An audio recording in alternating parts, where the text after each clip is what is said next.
PSL वालों ने एक दफा फिर कर दिया आईपीएल में उंगली और इस बार इनको सबक सिखाना बहुत जरूरी है। नमस्कार दोस्तों, मैं यश तिवारी, आप देख रहे हैं क्रिकेट फटाफट का 1384वां एपिसोड। आज 10 दिसंबर की तारीख है और रोज की तरह आज भी आईपीएल को लेकर दिन भर की 10 बड़ी रिपोर्ट, बड़ी खबरें आपकी स्क्रीन पर हम परोसेंगे। तो एंड तक दोस्तों वीडियो को जरूर देखिए, वीडियो को लाइक और शेयर भी जरूर कीजिए और आईपीएल की हर खबर हर रोज सबसे पहले आपकी स्क्रीन पर परोसते हैं। चैनल को सब्सक्राइब नहीं किया तो भाई सब्सक्राइब का बटन नीचे हिट कर दो, बेल आइकन दबा दो। चलिए दोस्तों शुरुआत कर लेते हैं इस वीडियो की आज दिन भर की पहली बड़ी रिपोर्ट के साथ। एक खबर वुमेन्स प्रीमियर लीग की नीलामी के हवाले से निकल कर आ रही है। 120 खिलाड़ी हैमर के अंडर में जाएंगे, मतलब 120 महिला खिलाड़ियों के ऊपर ये बोली लगेगी। 91 इंडियन प्लेयर्स को शॉर्टलिस्ट किया गया है। 29 ओवरसीज खिलाड़ी हैं वुमेन प्रीमियर लीग की इस साल की नीलामी में। टोटल 5 टीमें बिडिंग करेगी, 5 टीमें WPL खेलती हैं और ये बिडिंग बेंगलोर में होने वाली है। 19 स्लॉट्स अवेलेबल है, सिर्फ 19 खिलाड़ी बिकेंगे, बाकी सारे के सारे प्लेयर्स अनसोल्ड हो जाएंगे। बहुत छोटी सी ये नीलामी की प्रक्रिया 4-5 घंटे की रहने वाली है क्योंकि प्लेयर्स मात्र 120 है, तो बहुत जल्दी ये नीलामी खत्म हो जाएगी। ये आईपीएल की नीलामी की तरह नहीं है जो 2 दिन चलेगी। तो जाहिर है भैया WPL के ऑक्शन को लेकर बड़ी अपडेट है, लाइक बनता है WPL के लिए। आगे बढ़ते हैं दोस्तों, दूसरी बड़ी रिपोर्ट की खबर की यहां से बात कर लेते हैं। तो ये रिपोर्ट आ रही है भैया रोहित शर्मा के हवाले से। अब भारत की टीम एडिलेड टेस्ट हार गई, किसी ने सोचा नहीं था वो हुआ। हालांकि दोस्तों सोचने वाली बात नहीं है, लेकिन सवाल रोहित शर्मा की कप्तानी पर खूब उठे। कपिल देव का इसको लेकर थोड़ा सा अलग रवैया है, बात है। कपिल देव बोल रहे हैं don't doubt Rohit captaincy, Rohit Sharma की कप्तानी को बिल्कुल भी डाउट ना करें। उन्होंने रोहित शर्मा की कप्तानी का बचाव करते हुए बोला कि विराट कोहली के फॉर्म पर मैं नहीं बोलूंगा, उनकी इनकंसिस्टेंसी पर नहीं बोलूंगा, लेकिन रोहित की कप्तानी पर मैं जरूर बोलूंगा। कपिल देव ने कहा कि रोहित की कप्तानी पर मैं इसलिए बोल रहा हूं क्योंकि मुझे ऐसा लगता है कि आने वाले समय में वो कप्तानी बेहतर ही करेंगे। उन्होंने ये भी कहा कि ये पिंक बॉल टेस्ट था और इसके रिजल्ट काफी ज्यादा वेरी करते हैं। बाकी इस पर आप अपनी राय कमेंट बॉक्स में जरूर लिखना कि भैया ये रोहित शर्मा की कप्तानी क्या फिर से वही रंग रूप में हमें दिखेगी जैसे पहले दिखती थी। कमेंट बॉक्स नीचे। आगे बढ़ते हैं, तीसरी बड़ी रिपोर्ट की दोस्तों यहाँ से बात कर लेते हैं। ये रिपोर्ट रॉयल चैलेंजर्स बेंगलोर की टीम के हवाले से निकल कर आ रही है। आरसीबी की टीम ने अपना कैंप ही स्टार्ट कर दिया। आरसीबी की टीम उन पहली कुछ टीमों में से एक बन गई जिन्होंने कैंप लगा दिया है 2025 के आईपीएल के लिए।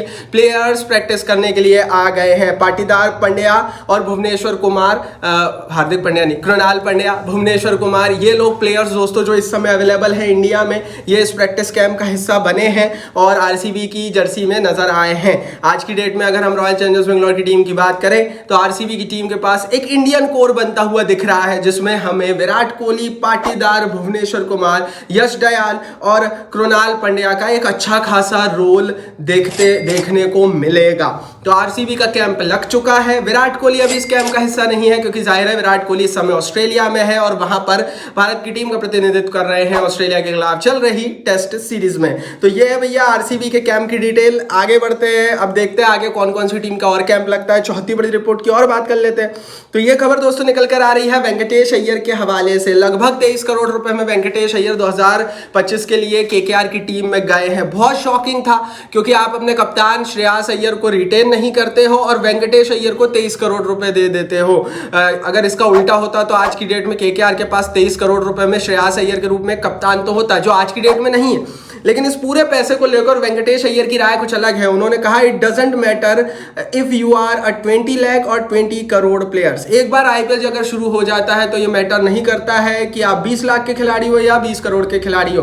तो वेंकटेश अय्यर ने आईपीएल की अपनी प्राइजेस को लेकर क्लियर कर दिया कि भैया आईपीएल में सब बराबर हैं। तो अगर सब बराबर हैं तो फिर आईपीएल में नीलामी होती क्यों है? अगर सब बराबर हैं तो किसी खिलाड़ी को 20 करोड़ और किसी खिलाड़ी को 5 करोड़ क्यों मिलते हैं? रीजन यही है भाई कि खिलाड़ी को टीमें पैसे इसलिए देती है कि वो प्रदर्शन करे, उनको मैचेस जिता कर दे।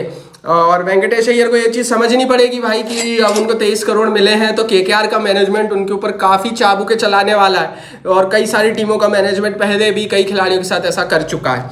आगे बढ़ते हैं दोस्तों, 5वीं बड़ी रिपोर्ट की दोस्तों यहाँ से बात करते हैं। तो श्रेयस अय्यर के हवाले से रिपोर्ट है, माफ कीजिए वेंकटेश अय्यर के हवाले से रिपोर्ट है। उन्होंने कप्तान बनने को लेकर बड़ी बात कही। उन्होंने कहा I wanted to be a leader. तो उन्होंने भैया इच्छा जाहिर कर दी है। उन्होंने क्लियर कट कह दिया कि अगर केकेआर की टीम बोलेगी कि आप कप्तान बनो तो मैं कप्तानी करूंगा। हालांकि केकेआर के खेमे से खबरें कुछ और हैं। केकेआर के खेमे से कुछ खबर तो यही है कि अजिंक्य रहाणे ही उनके कप्तान होंगे नए। एंड्रे रसल के नाम पर भी विचार किया जा रहा है, लेकिन हो सकता है रसल खुद मना कर दे। लेकिन वेंकटेश अय्यर को कप्तान बनाने को लेकर कभी किसी ने सोचा नहीं था। सिर्फ आपकी कीमत 23 करोड़ है तो आप कप्तान बन जाओगे, ये भी सही नहीं है। और पहले भी हमने देखा ये प्रयोग बहुत फ्लॉप रहे हैं आईपीएल में। तो कुल मिलाकर दोस्तों वेंकटेश अय्यर को लेकर और उनके कप्तान को लेकर, उनकी कप्तानी को लेकर वो जो उनका महत्वाकांक्षी रवैया है वो कितना केकेआर को फायदा देगा समय बताएगा। आगे बढ़ते हैं, छठी बड़ी रिपोर्ट की बात करते हैं। तो भैया एडिलेड में हार के बाद भारतीय टीम बुरी तरीके से फंस गई है, ऑस्ट्रेलिया में नहीं वर्ल्ड टेस्ट चैंपियनशिप के टेबल पर। दरअसल दोस्तों इस समय वर्ल्ड टेस्ट चैंपियनशिप चल रही है, जिसमें अब अगर यहां से भारत की टीम को क्वालिफाई करना है तो बचे हुए 3 टेस्ट मैचों में से 2 टेस्ट मैच जीतने ही पड़ेंगे किसी भी हाल में। साउथ अफ्रीका बहुत बड़ा दावेदार बन गया है और साउथ अफ्रीका के यहां से पहुंचने के चांसेस ऑल्दो लगभग तय नजर आ रहे हैं। ऑस्ट्रेलिया तो है ही, ऑल्दो न्यूजीलैंड बाहर हो चुका है जिसने भारत में आकर टेस्ट सीरीज में हराया था। लेकिन अगर न्यूजीलैंड के खिलाफ हम टेस्ट सीरीज में अच्छा कर जाते तो यहां पर यह स्थिति नहीं बनती। तो टेस्ट को लेकर सवाल उठ रहे हैं, सवाल उठना जायज भी है क्योंकि टेस्ट एक फॉर्मेट है, हम उनमें हार नहीं सकते जस्ट बिकॉज कि हम आईपीएल खेलते हैं और T20 वर्ल्ड कप जीता है। तो जाहिर है कि एडिलेड में हार के बाद भारत फंसा है। बचे हुए 3 में से क्या 2 मैचेस भारत जीत पाएगा, ये तो आप बताओगे कमेंट बॉक्स में। मेरे को तो भरोसा है क्योंकि अब मैचेस मेरे को लगता है बराबरी के होंगे। 3 मैचेस भारत के टेस्ट सीरीज में बचे हैं, दोनों 1-1 से बराबरी पे हैं, भारत को जीतना पड़ेगा। आगे बढ़ते हैं दोस्तों, 7वीं बड़ी रिपोर्ट की यहां से बात कर लेते हैं। तो भैया पाकिस्तान क्रिकेट बोर्ड लगता है इनकी आदत बन गई है टुकड़ों पर पलने की, क्योंकि पीएसएल को लेकर ये कुछ उसी तरह के रवैये में आईपीएल के खिलाफ काम करने लग गए हैं। आईपीएल की नीलामी हुई थी जिसमें बहुत सारे बड़े बड़े नाम अनसोल्ड हो गए थे। केन विलियमसन, स्टीव स्मिथ और डेविड वार्नर जैसे प्लेयर इस साल नीलामी में नहीं बिक सके थे। ऐसी परिस्थिति में दोस्तों अब पीएसएल वालों को भी थोड़ी सी टेंशन सताने लगी है। क्यों? क्योंकि इस बार चैंपियंस ट्रॉफी के कारण पीएसएल और आईपीएल क्लैश करेंगे, एक साथ होंगे। अब इसमें विदेशी प्लेयर्स पीएसएल में उपलब्ध होना थोड़ा सा मुश्किल रहेगा एंड दैट्स वाई दोस्तों इन्होंने आईपीएल में अनसोल्ड खिलाड़ियों की लिस्ट तैयार करी है। उन खिलाड़ियों की जो बड़े नामी प्लेयर्स हैं और आईपीएल में अनसोल्ड हुए थे उन्हें टारगेट कर पीएसएल में बुलाया जाएगा। विलियमसन, वार्नर और स्टीव स्मिथ को पीएसएल में बुलाया जाएगा और वहां पर ये लोग जब आईपीएल चलेगा उसी दौरान पीएसएल खेलेंगे। देखो यार, मेरे हिसाब से ऐसा कोई खिलाड़ी बड़ा है नहीं जो अनसोल्ड हो गया और सारे बड़े प्लेयर्स आईपीएल में आ गए। लेकिन आईपीएल नीलामी का जो टुकड़ा बचा हुआ है, जो झूठन बची हुई है, उसको पाकिस्तान क्रिकेट बोर्ड बिल्कुल खाने के लिए रेडी बैठा हुआ है, क्योंकि उन्हें भी पता है कि विदेशी प्लेयर्स तो लगेंगे और अगर बड़े सारे आईपीएल में जा रहे हैं तो जो अनसोल्ड में कुछ बचे हुए हैं उनको ही लेकर एक लीग कम से कम प्रॉफिटेबल तो बना ली जाए इस साल। तो जाहिर है भैया पीएसएल आईपीएल के टुकड़ों पर पड़ रहा है। अच्छा, यहाँ पर एक उंगली इसलिए मैंने बोली क्योंकि अगर मान लो किसी टीम को डेविड वार्नर की जरूरत पड़ती है और वो टीम कहती है कि हमें David Warner as a replacement चाहिए, तो फिर क्या करेंगे डेविड वार्नर? फिर वो पीएसएल में जाकर खेलेंगे या पीएसएल को बीच में छोड़कर आईपीएल वापस आएंगे? अगर केन विलियमसन को कोई team as a replacement sign कर लेती है तो फिर केन विलियमसन क्या पीएसएल को छोड़कर उसी दौरान आईपीएल में जाएंगे? ये सवाल है और यहाँ पर हो सकता है पाकिस्तान क्रिकेट बोर्ड थोड़ी शर्त भी रख दे इन खिलाड़ियों के आगे। देखते हैं क्या होता है। मेरे हिसाब से तो भैया आईपीएल को इतना नुकसान है नहीं, सारे बड़े प्लेयर्स यहीं खेल रहे हैं, आईपीएल के लिए लायक बनता है। आगे बढ़ते दोस्तों, 8वीं बड़ी रिपोर्ट की खबर की यहाँ से बात करते हैं। तो ये रिपोर्ट ऋषभ पंत के हवाले से निकल कर आ रही है। ऋषभ पंत ने दिल्ली की टीम को छोड़ा तो दिल्ली के जो नए कोच बने हैं उन्होंने ऋषभ पंत के ऊपर कई बड़े बड़े सवाल उठा दिए। जब से ऋषभ पंत दिल्ली को छोड़कर गए हैं लगता है दिल्ली को ये चीज पच नहीं रही है, क्योंकि टाइम्स ऑफ इंडिया में भी कुछ इस तरह के आर्टिकल आए थे। ऐसा लग रहा था कि भैया ऋषभ पंत को टाइम्स ऑफ इंडिया ड्रामेबाज बोल रहा है तो ये जरूर दिल्ली के द्वारा ही उन्हें ड्रामेबाज बुलवाया जा रहा है। तो दिल्ली के लोग खुश नहीं है, स्पेशली मैनेजमेंट वाले, वो ऋषभ पंत पर लगातार हमले कर रहे हैं। एक नया हमला यह है कि भैया Pant wanted to test the market price. हमने बहुत सारे मैसेजेस एक दूसरे के साथ जो है कन्वे किए, एक दूसरे के साथ शेयर किए। पंत को हमने बहुत कोशिश की रोकने की, लेकिन पंत अपनी मार्केट वैल्यू को टेस्ट करना चाहते थे, इसलिए पंत चले गए और इसमें हमको कोई प्रॉब्लम नहीं है। अब ये भैया देखो सीधी बात है, यहाँ पर सीधा लॉजिक है, ये है एक बिजनेस। ऋषभ पंत जब तक आप इस टीम में थे तब तक आप उस टीम में थे। अगर पंत को खुद ऐसा लग रहा है कि उनकी वैल्यू दूसरी जगह पर ज़्यादा है तो वो दूसरी जगह जाने के लिए फ्री है और वो कहीं भी जाकर कुछ भी कर सकते हैं। इसमें दिल्ली कुछ भी कहने वाली नहीं होती है। लेकिन अगर ऋषभ पंत दिल्ली के मालिकों के होते हुए भी दिल्ली को अपने हिसाब से चलाने की कोशिश करेंगे तो वहां पर दिल्ली वाले सही हैं, क्योंकि उन्होंने पैसा भरा है, मेहनत कर ये टीम तैयार करी है। तो दोनों अपनी जगह सही है। अगर ऋषभ पंत को दूसरी जगह बोलते हैं वैल्यू अच्छी मिल रही है तो चले जाए, वो भी सही है। लेकिन अगर वो दिल्ली को अपने हिसाब से चलाने की कोशिश करेंगे, मैं जो बोलूंगा वही होगा, मेरे हिसाब से सब होगा, मैं जितने पैसे दे दूं मेरे को उतने लूंगा, तो भैया फिर उस हिसाब से ऋषभ पंत गलत है। बाकी इस पर आप अपनी राय कमेंट बॉक्स में जरूर लिखिए। आगे बढ़ते हैं 9वीं बड़ी रिपोर्ट की दोस्तों, यहाँ से बात करते हैं। रिपोर्ट हरभजन सिंह के हवाले से निकल कर आ रही है।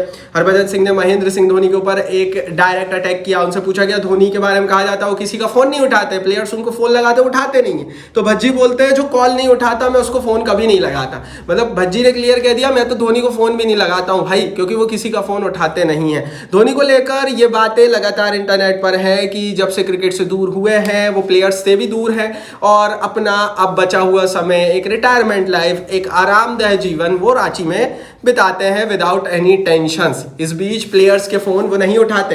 देखो यार, धोनी को भी हमें समझना पड़ेगा। महेंद्र सिंह धोनी ने अपने पिछले 15-20 साल भारतीय क्रिकेट को दिए और उसमें उन्होंने सबके फोन उठाए, सबकी बातें सुनी और सब कुछ किया। लेकिन अब उनका एक रिटायरमेंट लाइफ हो चुकी है। अब कोई भी खिलाड़ी, भाई देखो ये तो बड़े प्लेयर्स हैं लेकिन कई अंडर 19 के प्लेयर्स भी फोन लगाएंगे। अब वो दिन भर अगर फोन ही उठाएंगे तो भैया फिर तो वो वाकई किसी टीम के कोच बन जाए तो ज्यादा बेहतर है, जो वो बनना नहीं चाहते। फोन नहीं उठाते, मैंने तो कभी लगाया नहीं, ना मेरे पास नंबर है, ना मेरे कोई फोन उठा के मैं क्या बात करूंगा। तो भैया अपन तो उस बारे में ज्यादा बात बोल नहीं सकते जिसके बारे में अपने को पता नहीं हो। जो खबरें बता दी। 10वीं बड़ी रिपोर्ट की बात करते हैं। ये रिपोर्ट दीपक चहर के हवाले से निकल कर आ रही है। चेन्नई सुपर किंग्स की टीम ने कोशिश बड़ी की थी लेकिन दीपक चहर मुंबई की टीम में खेलेंगे। इस पर दीपक चहर ने बड़ी बात की। उन्होंने कहा for me this IPL auction wasn't about money but about joining the right team. मेरे लिए नीलामी पैसा नहीं थी, ये नीलामी सही टीम में जाना थी। पैसे बहुत कमा चुके दीपक चहर, कई बार 10-10 करोड़ में, 11-11 करोड़ में बिके। लेकिन अगर आप गलत टीम में चले जाते हो ना तो आपका करियर खत्म हो जाता है। ये चीज़ दीपक चहर को पता है। अगर दीपक चहर कुछ ऐसी टीम में चले जाते जहां पर उनको प्लेइंग 11 में खेलने का मौका ही नहीं मिलता और एक साल मान लो 10 करोड़ भी मिल जाते तो अगले सीजन अनसोल्ड हो जाते, क्योंकि खेला तो कुछ है ही नहीं। शार्दुल ठाकुर के साथ भी यही हुआ। कई टीमों में गए जहां पर कुछ मौके मिले, कुछ टीमों में गए जहां मौके नहीं मिले, आज की डेट में अनसोल्ड हो चुके हैं, जबकि एक प्राइम इंडियन प्लेयर है, ऑलराउंडर है। तो ये कहानी है और दीपक चहर को मुंबई में मौके मिलेंगे ऐसा मुझे तो लगता है। ये थी दिन में की 10 बड़ी खबरें। कमेंट बॉक्स में बताओ कौन सी खबर आपको अच्छी लगी, कौन सी नहीं, और क्या यूट्यूब ने कमेंट बॉक्स आप ले दिया। अपनी राय लिखो नीचे, इस वीडियो को लाइक और शेयर करो और चैनल को सब्सक्राइब नहीं किया तो भाई सब्सक्राइब बटन नीचे हिट कर दो, बेल आइकन दबा दो।